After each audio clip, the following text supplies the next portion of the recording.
It is quite interesting to actually have with us the General Manager of the Player List and Legal Affairs of the St Kilda Football Club, Ameet Bains. Thanks so much for speaking to us. Thanks for your time. Starting off, as a whole, footy here in Australia is not just for the local domestic Australian, who's obvious. It's much more than that. And if the game actually wants to go anywhere in a country like Australia, you'd agree that we have to have everyone integrate as much as possible, considering the country has been looked at for many decades now as a multicultural nation.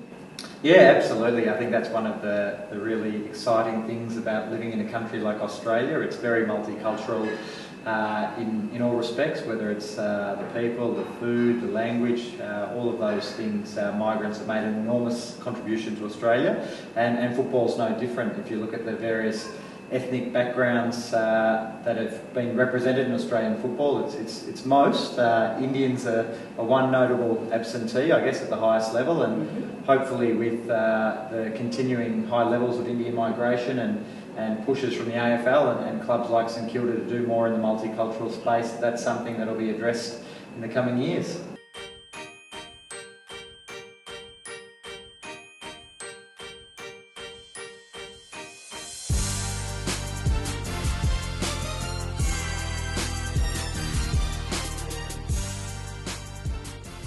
I think football as a game, particularly Australian football, is a very inclusive game.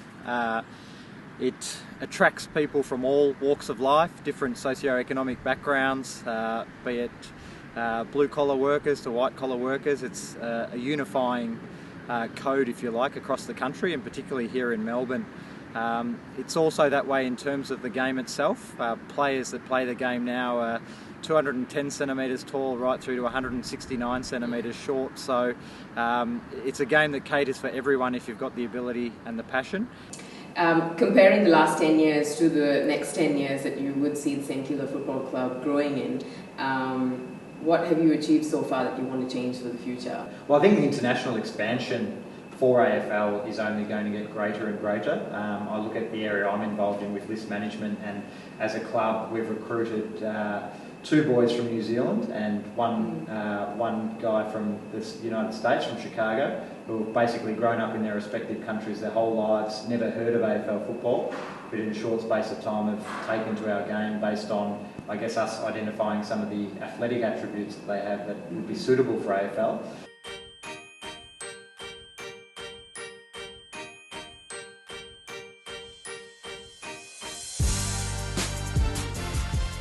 Probably more the Indian mothers and their responses to their kids playing games like Australian Rules Football. But as we spoke about earlier, Australian Rules Football caters to a lot of different body shapes, body sizes, and there are examples from a variety of different ethnic backgrounds with guys playing and being successful. So it hasn't been a particular concern. Given the high levels of Indian migration into Australia and Melbourne in particular, it seems inevitable that kids growing up with the game from a young age will turn that into the talent they need to get to AFL level. Let's hope that definitely happens. Well, it was absolutely wonderful talking to you, Ameet Bains. Thanks so much. No problems. Thank you for your time.